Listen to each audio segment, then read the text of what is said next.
if Boston don't win this year, I could see them moving Jaylen Brown. He's going to want a supermax contract. Are they willing to give him $295 million? Or maybe you trade him, you get a pretty good piece back, and you move on with Jason Tatum in that piece.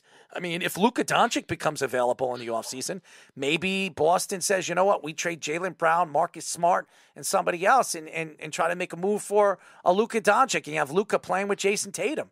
I mean, that could happen. They have to try to keep Jaylen Brown. You don't just trade second team. Like, the only first team guys, second team guys, third team guys you're trading is Kyrie Irving, because he's a cancer. Like, he's just, I don't think that's unfair to say. He's a cancer.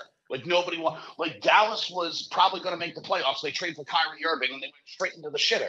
Like, I don't think it's crazy. Like, you got to re-sign Jaylen Brown. Jaylen Browns just don't grow on trees. And nobody's saying that they are, but if you can get Luka Doncic and he can help you move forward in the Eastern Conference, I think I don't know about that, because there are stories coming out from the Mavericks that he doesn't want to be there anymore. He's had problems with Mark Cuban. People have said he doesn't like the coaching staff. He's not a big fan of Jason Kidd, and he has nobody. This organization, they might have money if Kyrie Irving leaves, and he looks like he's going to leave. But who's a free agent this year?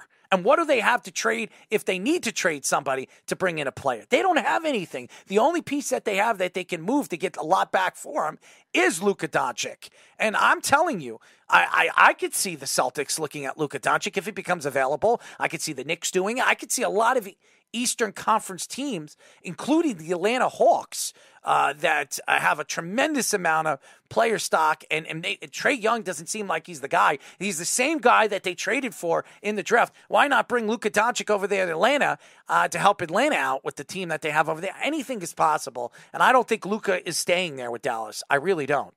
Jeff, I don't know, you might know this better than me, being the guy that watches the Celtics more often. It didn't seem like there was also any tension with Jaylen Brown and Jason Tatum, like, individually together either. Like, I think with Jaylen Brown, the comments he made was more on the front office more than anything else, because it didn't seem like they were having any issues.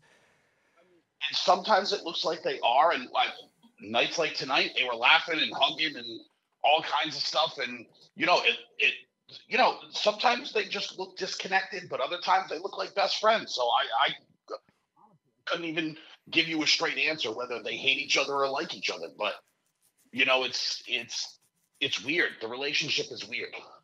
It's also one that's pretty close for a while too, because they were both just a draft apart too. It's not like you're bringing in a veteran guy that's playing like Errol will say, like a Luka Doncic playing with Kyrie Irving that are 8 years apart when they come. Here's another guy that could be available in the offseason. Giannis. He could be available this offseason. Going anywhere. He's no walking through. I know that's what everybody is saying, but again, what is Giannis doing? I mean, Drew Holiday's getting older. Chris Middleton is not the same player. He has knee problems. This is not the same team they were 3-4 years ago. And Giannis wants to win again. And I don't know if he's going to win with Milwaukee. And Budenholzer was a coach that he absolutely adored, absolutely loved. And now he's gone. They fired him after 5 years. And Giannis didn't want him to be fired. But that's a team, like, I agree with you on Middleton, but that's a team that has all the ancillary pieces to be good, right? Like, they have, like, the Brook Lopez's and those kinds of dudes. They have the who's the white kid from Boston there? It's Pat Connaughton, right? Oh, yeah. Like, he's a good guy to come in and play, right? Like, if they just replace Middleton with someone that's going to show up, like some halfway decent free agent, I don't know. I think you could replace, you're going to laugh, but I think they could replace Middleton with, like, Tim Hardaway Jr., and they'd be a contender. Like, they only need to replace that one piece, and they're right back in it, because really it's just been Middleton being out that's cost them. I know everybody keeps saying Giannis wasn't healthy. I mean, he was putting up numbers, and Miami has figured them out. Giannis in the playoffs has had problems with Miami.